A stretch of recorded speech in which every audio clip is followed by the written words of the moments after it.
La historia de la Iglesia de Jesucristo merece que se recuerde. Pesquisas. Mormonas.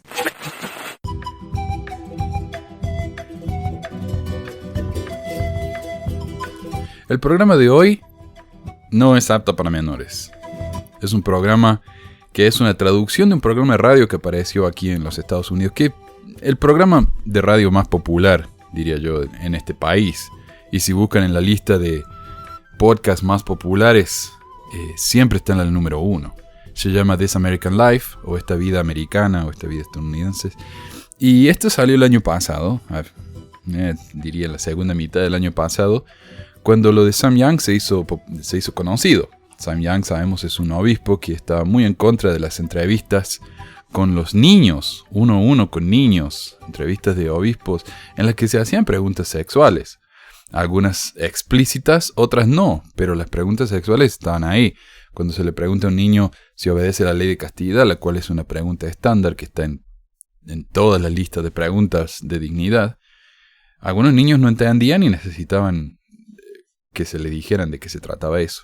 Entonces esas preguntas estaban.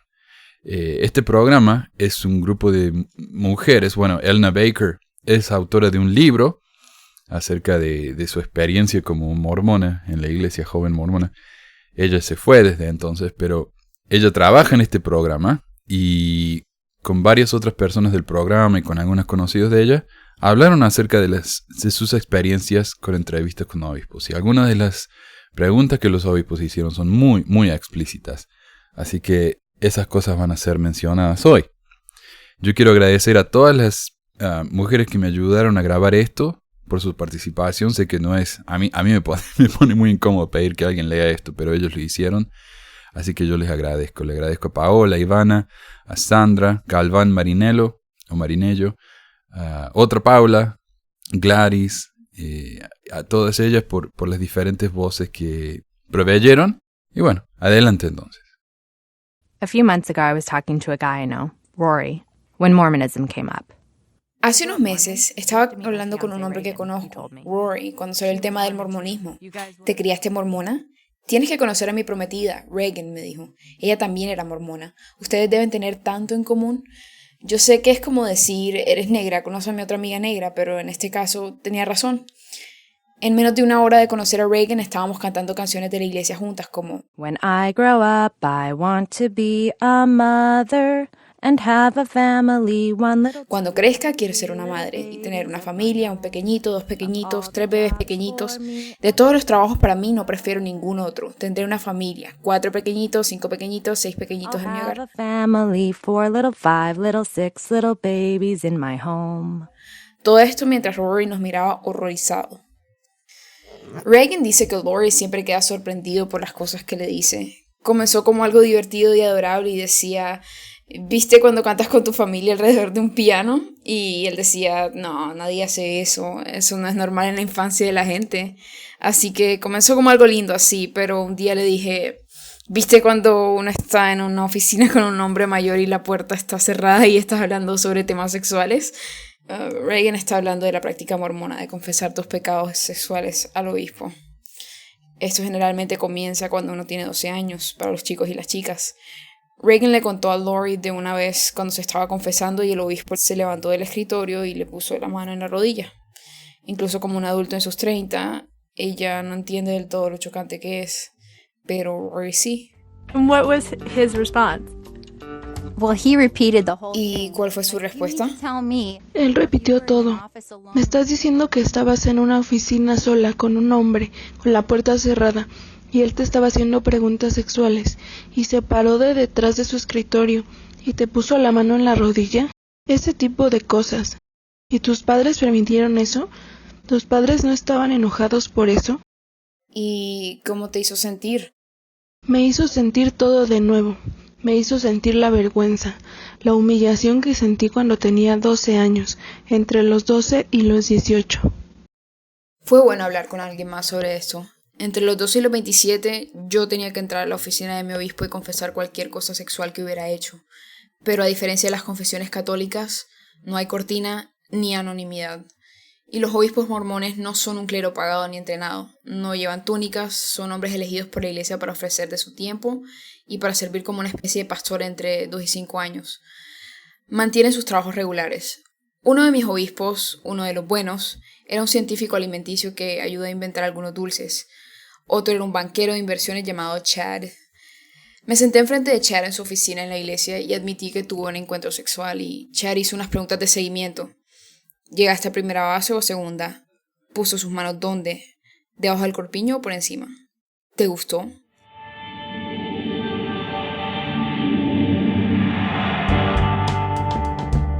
Para ser perdonado un pecado sexual, debía contarle a mi obispo y aunque a veces sentía vergüenza o humillación, nunca cuestioné el proceso en sí. Era algo rutinario como ir al dentista.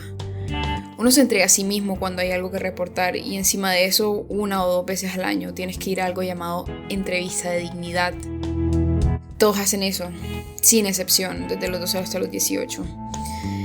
Esos son como chequeos médicos de la espiritualidad.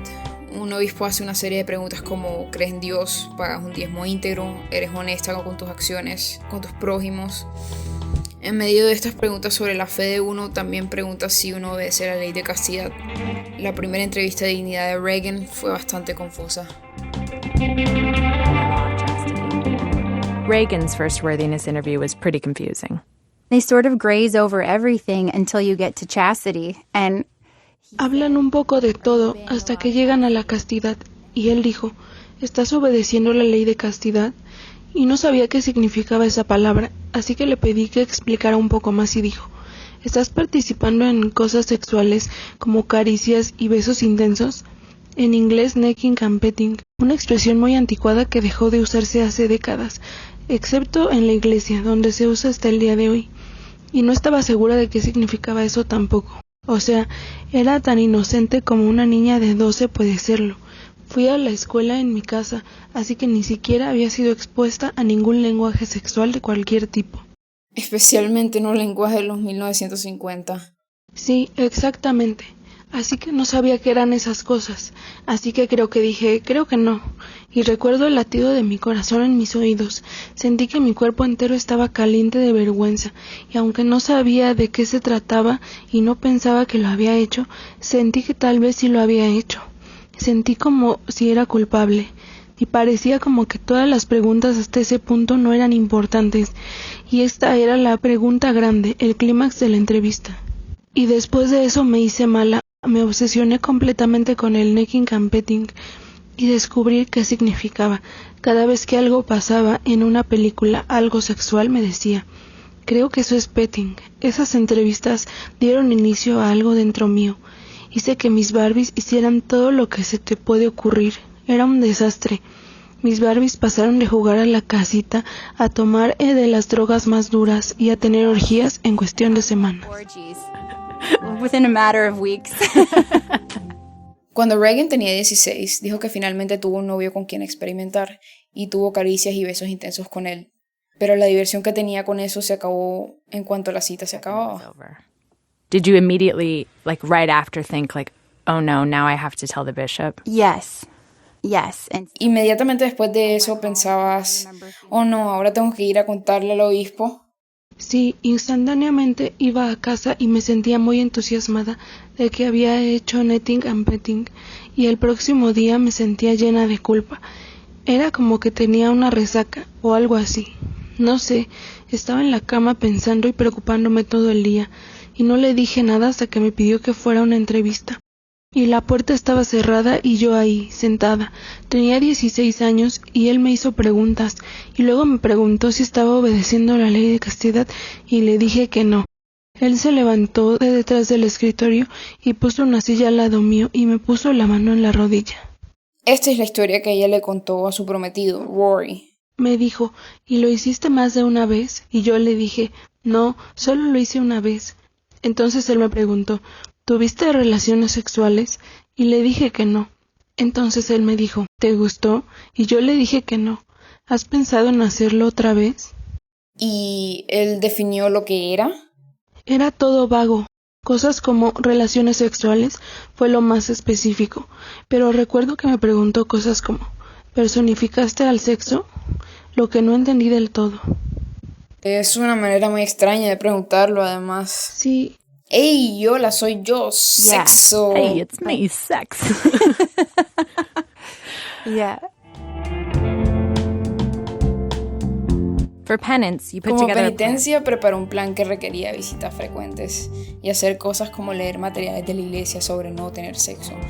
No puedes tomar la Santa Cena por un tiempo, nuestra versión de la comunión. Esto puede sentirse como una humillación pública porque todo el mundo se da cuenta. Es increíblemente vergonzoso porque si eres una mujer joven, todos asumen que es algo relacionado con el sexo. El obispo de Reagan planeó más entrevistas con ella.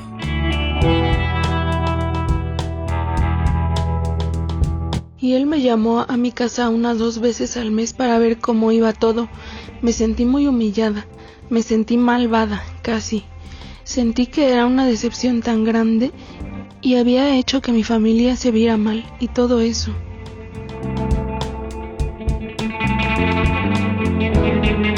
Una mañana, este último diciembre, abrí Facebook y vi una petición de un mormón llamado Sam Young.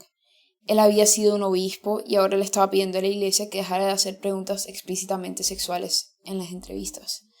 Esta fue la primera vez que oí hablar de ellas como explícitamente sexuales. Él publicó una lista de 29 preguntas que diferentes miembros de la iglesia dijeron que les habían hecho en sus entrevistas con sus obispos. Mientras las leía, me di cuenta de que se me habían hecho 13 de estas preguntas, tales como ¿te masturbas? ¿Dónde y cómo te tocó tu novio? ¿Dónde estaban sus dedos? Tus pezones estaban duros, estabas mojada. Tuve que verlas todas juntas para darme cuenta de lo mal que estaban. Habían historias de abuso en el sitio web de Sam, algunas extremas, como el obispo que convenció a unos niños que si se masturbaban con él, el deseo de hacerlo iba a desaparecer.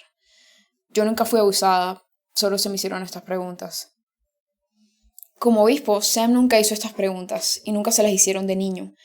Él escuchó de estas cosas por medio de un amigo a cuyo hijo le preguntaron sobre la masturbación. Sam no podía creerlo.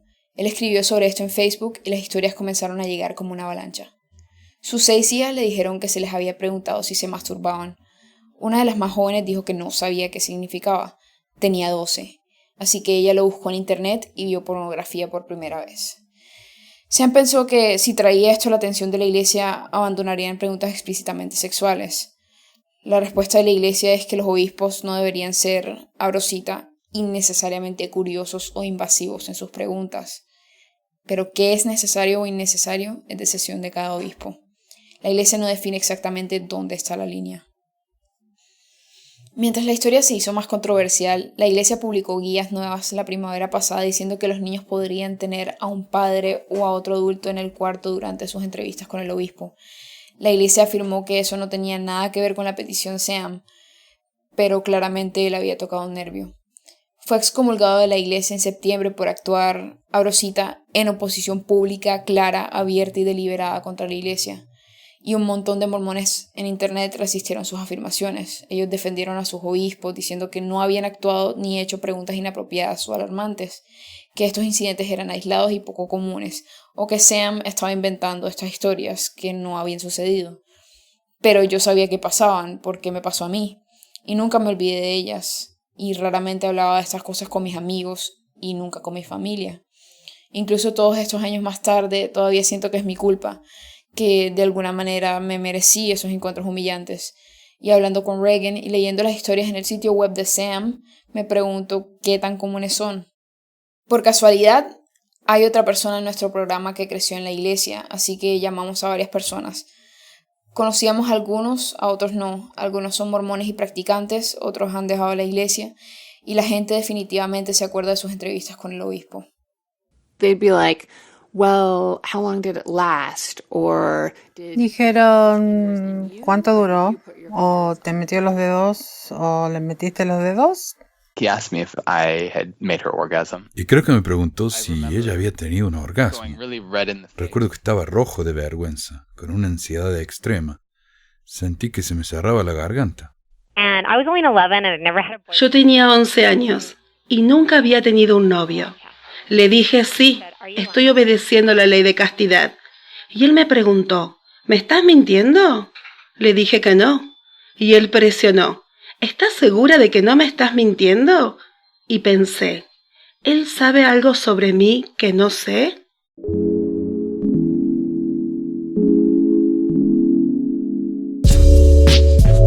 Hablamos con 10 personas y para nuestra sorpresa, las 10 dijeron que habían tenido al menos una experiencia con un obispo en la que sintieron que el tipo de preguntas había ido demasiado lejos o que eran demasiado explícitas. Estas experiencias los dejaron sintiéndose profundamente incómodos y avergonzados, al punto de que la mayoría nunca compartió estas historias con nadie. Esto me llevó a preguntarles a mis hermanos, y de los 5, 4 habíamos tenido experiencias como esta. No quiero decir que todos los mormones se sientan de esta manera sobre sus obispos. Un terapeuta que contacté, que se especializa en sexo y en relaciones y trabaja con miembros activos e inactivos, estima que las entrevistas con el obispo solo fueron mencionadas por 1 de cada 8 de sus clientes, y que hablar de la castidad es solo una pequeña parte de lo que hacen los obispos. Muchas personas tienen experiencias positivas con sus obispos, incluyéndome a mí y la gente con la que hablamos. Sí, algunos obispos fueron demasiado lejos, pero otros no. Uno tiene un obispo nuevo cada tantos años, pero las entrevistas con el obispo pueden tener enormes consecuencias en tu vida. Para ir a cualquier universidad mormona, uno necesita lo que se llama un respaldo eclesiástico. Básicamente es una carta que afirma que uno es un mormón fiel que obedece las enseñanzas de la iglesia. Hablé con una mujer llamada Alicia, ella es de Utah, de 40 y algo de años. Cuando tenía 20, fue a recibir su respaldo eclesiástico para ir a BYU. Alicia previamente había tenido sexo con su novio, pero dijo que había dejado de hacerlo y que se había abstenido por un tiempo. Todavía no lo había confesado y su idea era que si iba a ir a una escuela de la iglesia, debía hacerlo de la manera correcta. Ella quería estar en la senda correcta. Ella pensó que la entrevista saldría bien si decía la verdad, porque solo habría tenido experiencias positivas con sus obispos, así que hizo una cita con su obispo. Él me preguntó sobre la masturbación, lo que me sorprendió porque nunca antes me habían preguntado eso. Le dije que sí, pero entonces procedió a preguntarme, ¿usaste las manos o algún objeto? E inmediatamente cada célula de mi cuerpo se puso en alerta. Es como cuando uno camina en la calle oscura y de repente se siente extremadamente incómodo. Así me sentí desde el comienzo. Le pregunté si eso realmente importaba y él dijo, quiero tener una idea para así poder darte un consejo sobre lo que puede activar esos deseos y qué evitar. Él procedió a preguntarme dónde, si estaba en su cama, en el coche, si llegué al clímax o si él llegó al clímax. Le pregunté si era pecado menor, si no había llegado al clímax o es un pecado más grave. Estaba confundida. No entendía cuáles eran las reglas. Sentí como que él estaba en su silla mirando pornografía, la cual era mi vida y no era asunto suyo. Esa fue mi impresión, que él estaba usando mi historia como su poder para crear imágenes en su cabeza para sentir placer. Al menos es como yo me sentí. En cierto momento dijo, ¿todo lo que ustedes hacen es tener sexo? ¿No hacen otra cosa? Y pensé, no, hacemos muchas cosas con mi novio. Él está en una banda, vamos a conciertos, le ayudo con sus instrumentos. Nuestra relación no es todo sobre sexo, es lo que tú estás preguntando y ahora lo que estás haciendo sonar como que es lo único que hacemos. La verdad que fue bizarro, pero necesitaba esa firma. Y eventualmente la recibió, pero no sin antes pagar un precio. Ella estaba demasiado asustada como para reportarlo, y ella pensó que podría explotarle en la cara y tenía que seguir reuniéndose con él una vez a la semana. Me dijo que siempre se sentía enferma antes de ir y trataba de encontrar excusas para no ir. Era difícil porque no podía decir que este hombre se estaba abusando de mí o que estaba violándome. Y he tenido otras experiencias que eran depresión física, sexual, que fueron menos traumáticas. Crecí viendo un video que me preparó para el papel que debía tomar en la oficina de mi obispo. Se llamaba La tristeza que, según Dios, produce arrepentimiento. Y nuestros maestros nos lo mostraban cuando no habían preparado la lección. En el video, una mujer joven llamada Kim visita a su obispo porque se está por casar y para entrar al templo necesita firmar unos documentos, una recomendación para el templo que dice que es digna.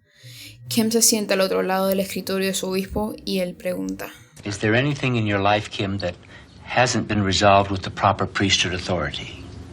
¿Hay algo, Kim, en tu vida que no has resuelto con la correspondiente autoridad del sacerdocio? Bueno, antes de que Matt regresara de su misión, estuve involucrada con otro muchacho. Probablemente pasamos demasiado tiempo solos. El obispo espera que diga más, pero cuando ella no dice nada más, él afirma con su cabeza y hace un gesto. Continúa. Supongo que las cosas se salieron de control. Kim, sé que es difícil hablar de este tipo de cosa, pero necesito saber qué tan grave fue el problema si voy a ayudarte a resolverlo. Supongo que estábamos cómodos juntos, y ahí es cuando el problema comenzó. La pantalla se oscurece y muestra al obispo, representando que había pasado el tiempo y que ella había confesado su historia. Kim, lo que me has contado es muy serio. Sí, pero ya no estoy más con ese muchacho. Ya no es un problema. El obispo le dice que esto es mucho más grave de lo que piensa. ¿No puedo tener una recomendación para el templo? Pero la boda se está acercando y las invitaciones han sido enviadas. Ya compré el vestido. The announcements have been sent out. My dress is paid for. Vimos este video muchas veces y el corte en la conversación nos causó una gran impresión. Mis compañeros y yo nos preguntábamos, ¿qué piensas que le dijo? Por lo que cuando mi obispo me preguntó la primera vez sobre la masturbación y yo tenía 14 años, parecía apropiado tener una conversación explícita. Estábamos viviendo en el corte del video, así que le conté todo. No podía mentirle al obispo, eso sería como mentirle a Dios. Se me enseñó que cualquier pecado sexual cometido antes del matrimonio era el segundo pecado más grave después del asesinato. Era aterrador.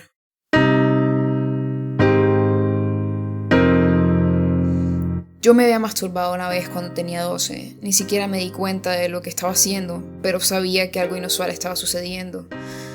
2 años más tarde aprendí de la posición de la iglesia sobre la masturbación, lo cual es que es casi tan grave como tener sexo, y yo sabía que el sexo era tan grave como el asesinato. Cuando conecté los puntos estaba devastada. Se me había enseñado que, a menos que me arrepintiera, sería separada de mi familia en la próxima vida, porque ninguna cosa impura puede entrar al cielo, así que fui y le conté al obispo. Pero por supuesto, me masturbaba de nuevo y cada vez sentía que estaba siendo egoísta, porque estaba eligiendo este sentimiento por encima de mi familia. La única manera de arreglarlo era recuperar a mi familia al confesar.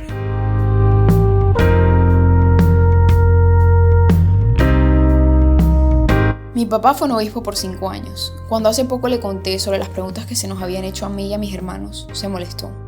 Me dijo que él nunca había hecho ese tipo de preguntas y no recordaba que de niño se las hubieran hecho a él. Entonces, ¿exactamente cuándo los obispos empezaron a hacer este tipo de preguntas detalladas y vergonzosas?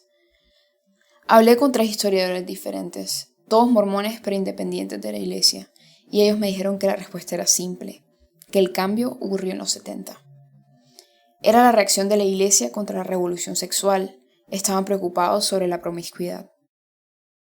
Alguien en Mormon Leaks, nuestra versión de WikiLeaks, me puso en contacto con un historiador que tenía una colección de manuales viejos de la iglesia, escritos específicamente para obispos antes de los 70. Los manuales les decían a los obispos que debían investigar sobre, abro cita, prácticas inmorales o no cristianas, cierro cita. No especificaban nada con mucho detalle, pero en 1975 aparecieron las primeras preguntas explícitas en una guía para los obispos, la cual le dice a los obispos que pregunten a los posibles misioneros y a los otros jóvenes adultos si habían estado involucrados en, nuevamente abro cita, alguna de las siguientes: relaciones sexuales extramatrimoniales, prácticas homosexuales, desviaciones sexuales, caricias íntimas, entre paréntesis, acariciar el cuerpo de alguien más, y masturbación. Si alguien vacila o se siente incómodo, puede sugerir que una pregunta necesita ser explorada. Cierro citas. Cuando leí esto quedé estupefacta. Sentí que este era el modelo del sistema en el que crecí. Eso fue en 1975. Las entrevistas de dignidad con los jóvenes comenzaron de manera oficial en los 80. Y en los 90 apareció un folleto que los obispos debían usar en las entrevistas. Se llamaba Para la fortaleza de la juventud. En la tapa había un dibujo en blanco y negro de un grupo de chicas adolescentes con permanentes y hombreras y chicos que se veían populares. Uno recibía uno de estos folletos a los 12. Yo amaba el mío. El folleto incluía una lista de actos sexuales prohibidos como las caricias íntimas y la masturbación, así como pensar demasiado en sexo. La iglesia animó a sus obispos a hablar de los específicos actos enumerados en el folleto durante sus entrevistas con los jóvenes. y podían sentirse libres de hacer cualquier pregunta de seguimiento o que sintieran hiciera falta.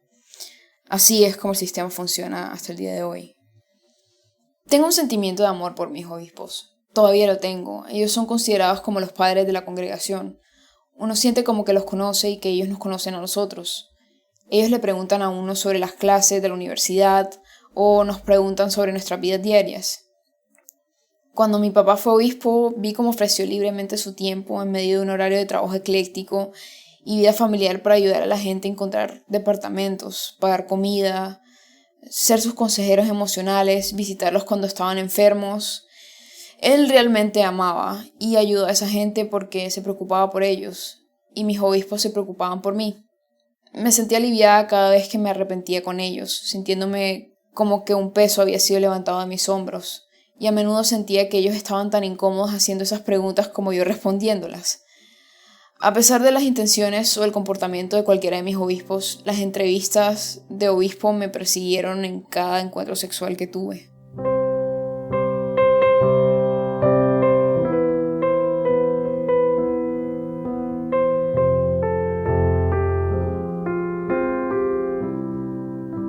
Todas las mujeres con las que hablé tuvieron el mismo problema. Por ejemplo, aprendí que mis obispos eran más indulgentes si yo no era la persona que iniciaba el encuentro. Así que cuando estaba con un hombre, me aseguraba estratégicamente de que ellos eran quienes tomaran el control. Lo que quería decir que yo estaba constantemente apoyándome contra las paredes, presionando mis pechos y comunicando telepáticamente que por favor me los tocaran. Pero incluso ahora, en mis 30s, tengo un problema con el sexo. No es una sorpresa que ya no soy mormona, no lo he sido por 8 años. Y todavía cuando estoy con un hombre hay una voz en mi cabeza que toma nota de todo lo que hago, como un referí quitándome puntos por cada movimiento progresivo que hago. La única manera de callar esta voz es abandonar mi cuerpo, por lo que estoy allí, pero no estoy allí en la mañana siguiente. Me despierto con una voz que dice todas las cosas que hice mal. Esto me lleva a un pánico y ansiedad, y no es como que me siento mal por un minuto, sino que el sentimiento permanece por días. Escribir esta historia me hace darme cuenta de algo que no había notado hasta ahora. Todavía me siento mal por haber perdido mi virginidad antes de casarme. Tenía 28 años y quería hacerlo de la manera correcta. Le hice promesas a Dios y a la gente en mi vida que esperaría hasta el casamiento. Cuando tomé la decisión de tener sexo, sabía lo que significaba. Lo hice sabiendo que perdería a mi familia por la eternidad, a mi comunidad y a mi religión. Y a pesar de eso, aún así lo hice. ¿Y qué tipo de persona me hace? Esto es lo que siento cada vez que tengo sexo. Me pregunto cuánto de esto tiene que ver con esas entrevistas con mis obispos. Y le pregunté a varias personas cómo pensaban que los había impactado. Un par de mujeres me dijeron que era más fácil tener sexo si no sentían placer.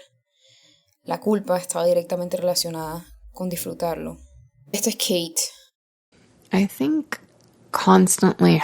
Creo que tener que rendir cuentas constantemente con alguien de afuera que nos está juzgando constantemente sobre nuestra vida sexual es como una voz externa que nos sigue. ¿Viste cómo en los dibujos hay un ángel y un diablo que están siempre en nuestros hombros? Creo que siempre hay algo como un hombre viejo en nuestros hombros.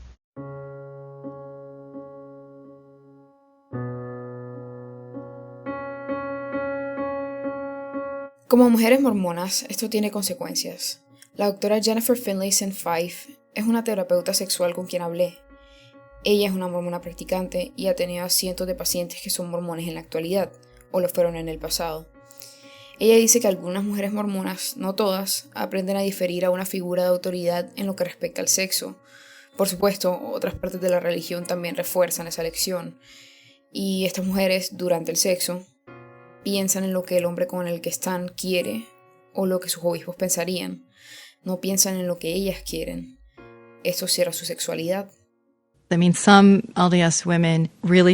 O sea, algunas mujeres sud realmente lo ven como algo peligroso, que el sexo y el deseo en sí es peligroso para sus identidades como buenas mujeres y para sus percepciones del ideal de lo que es ser buena mujer sud debe ser. Así que lo cierran, lo apagan en una manera fundamental o no lo desarrollan en una manera más fundamental. y la tarea de despertarlo durante el matrimonio se siente casi imposible. Por supuesto, cerrarse significa diferentes cosas. Muchas mujeres con quienes hablé dijeron que durante el sexo abandonaban sus cuerpos. Ni siquiera pueden decidir lo que quieren. Rebecca es una de esas mujeres que me dijeron que disfruta el sexo, pero todavía se siente reprimida. Ella es una mormona practicante y lo hizo de la manera correcta. Se casó con un mormón y esperó hasta el matrimonio para tener sexo. Todavía, a veces, siento que estoy siendo sucio o promiscua si lo disfruto demasiado o si me interesa demasiado. Porque siento como que, de alguna manera, la única manera pura de tener un orgasmo es pensar en mi esposo, con quien estoy casada por la eternidad, y en nuestro amor, y en la dignidad ante Dios. Y para mí eso no es sexy. No pienso en mi relación con Dios. Sexy. I don't want to think about my relationship to God.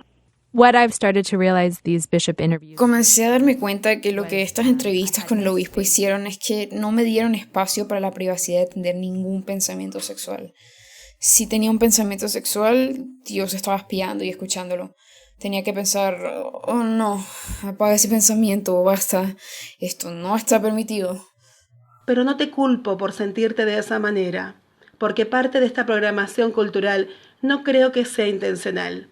No creo que nadie se haya sentado y dicho, démosles a estas mujeres estos sentimientos con los que van a luchar por el resto de sus vidas. Pero sucedió. Claro, no planearon darnos estos cuelgues psicológicos, pero sí planearon asustarnos de niños para que no tuviéramos sexo en una manera en que nos causó tremendas consecuencias.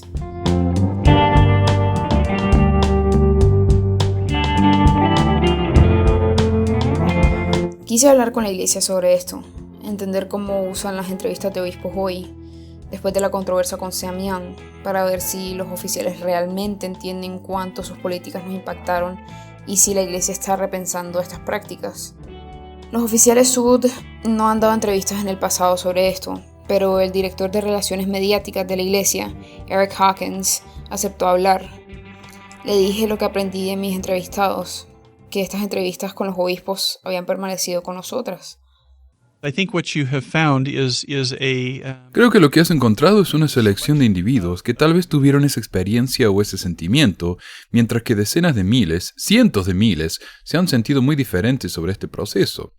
Así que, como digo, desde mi punto de vista siempre es desgarrador cuando oigo que alguien se va de esta conversación sin haber tenido esa experiencia. ¿Estas preguntas tienen que ser tan explícitas? Creo que eso depende un poco de la situación. Uno de los consejos que se les da a los obispos es que no sean demasiado invasivos, que adapten la conversación al entendimiento y a la madurez de la persona joven con quienes están hablando. Y creo que no es necesario que un obispo sea demasiado explícito o curioso en sus preguntas. Él quiere entender cómo se siente esa persona sobre lo que han hecho, para saber cómo pueden ayudar a aplicar la cantidad correcta de arrepentimiento, podría decirse. Eric dice que la iglesia cree firmemente que estas entrevistas con los obispos y los chicos son una parte crucial de su misión para ayudar a la juventud a desarrollar una relación cercana con Dios, al enseñar los estándares para vivir una vida buena y moral. Yo le mencioné que bajo las guías actuales de la iglesia, un obispo es libre de hacer cualquier pregunta, y las preguntas inapropiadas siguen ocurriendo. I guess what's the downside to making it super clear what... O sea, ¿cuál es el problema con dejar bien claro lo que se puede preguntar y lo que no? Creo que la conversación debe ser hecha según el entendimiento de ese joven. Uno puede tener a una mujer de 11 o 12 o 13 que es completamente inocente y puede tener a otra de la misma edad, pero que es muy madura en su pensamiento y en las maneras del mundo, etc. Entonces, la conversación sería muy diferente para esos dos individuos, y eso es lo que está delineando en las guías para los obispos en lo que respecta a las entrevistas. En otras palabras, los obispos tienen el poder de preguntar lo que piensen que haga falta. Él señaló que la iglesia revisó sus guías para las entrevistas con obispos este año para permitir que los padres pudieran estar en el cuarto y compartir con los padres los temas básicos que se cubrirán de antemano. Entonces, ¿por qué establecieron nuevas guías? Creo que esta es una iglesia que está creciendo y aprendiendo constantemente y buscando hacer las cosas mejor. Y creo que vieron una oportunidad de mejorar la relación con los jóvenes y los obispos, así que establecieron esas guías. ¿Y eso es porque las preguntas que se hacían antes eran algo malo? No, no lo creo.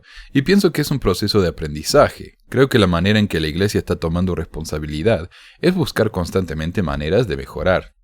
Tú mencionaste específicamente la palabra responsabilidad y creo que la iglesia debe ser responsable en reconocer que este proceso causó mucho daño.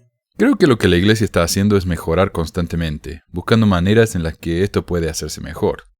Absolutamente, pero lo que estoy diciendo es que para mejorar hay que hacer una admisión. Esto se siente un poco como una discusión que podría tener con mi novio o mi esposo, en la que les pido que puedan reconocer que algo estuvo mal. Y ellos responden, voy a mejorar. Ya sé, pero primero tienes que decirme que hiciste algo mal. Y ellos dicen, no, pero voy a mejorar. Sí, pero dime y así sé que sabes que esto estuvo mal. Yo también he tenido esas conversaciones con mi esposa, así que entiendo. Entonces, ¿entiendes lo que estoy pidiendo? Sí, entiendo. ¿Y entiendes por qué es importante para mí escuchar eso? Sí, y creo que como dije, si vinieras a mi oficina como obispo o presidente de estaca, me sentaría contigo y te aconsejaría para asegurarme de que entiendes, y entenderíamos juntos. ¿Por qué te sentiste de esa manera? ¿Cómo te sentiste y qué podemos hacer para hacerte sentir mejor? Lo que no puedo hacer es volver en el tiempo y cambiar tu percepción, los sentimientos que tuviste en ese momento.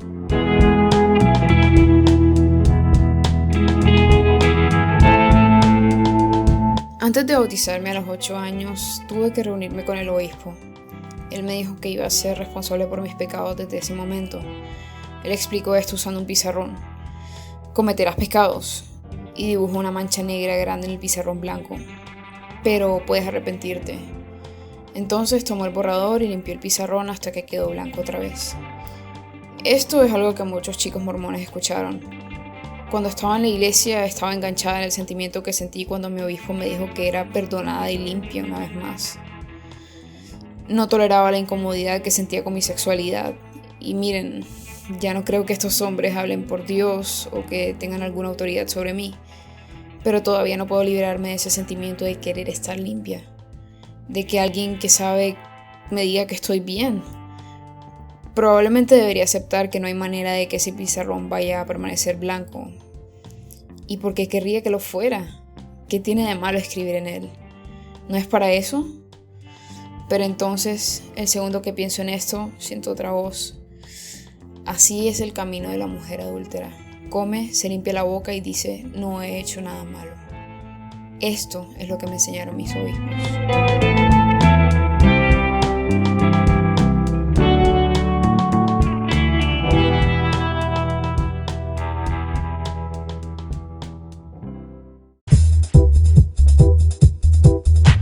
Gracias por escuchar esta edición de Pesquisas Mormonas. No se olvide de visitar nuestro website en pesquisasmormonas.com o pesmor.com y nuestro blog en pesquisasmormonas.org o pesmor.org. También tenemos un grupo de Facebook donde la discusión siempre es animada y si tiene un comentario, pregunta o hate mail, puede enviarlo a manuel@pesquisasmormonas.com. Y si por alguna razón ha abandonado la iglesia y ya no sabe qué hacer con todos esos miles de dólares extras, ahora que ya no paga el diezmo, le agradeceríamos si nos envía $1 o $2 por medio de Patreon en patreon.com/pesquisasmormonas o en paypal.me/pesquisasmormonas para ayudarnos a cubrir los gastos de domain y hosting del podcast. Muchas gracias de nuevo y hasta la próxima semana. La música del comienzo del podcast es la canción de la primaria Historias del Libro de Mormón, por Clive Romney. La canción previa a esta es La Hora del Profeta del ex de Acevedo, y esta es la versión de la banda Roosters de la canción de la primaria Palomitas de Maíz. ¿Por qué agregar a pesquisas mormonas para que mi papá pueda parar los websites del podcast y de los videos? Gracias. Pesquisas mormonas.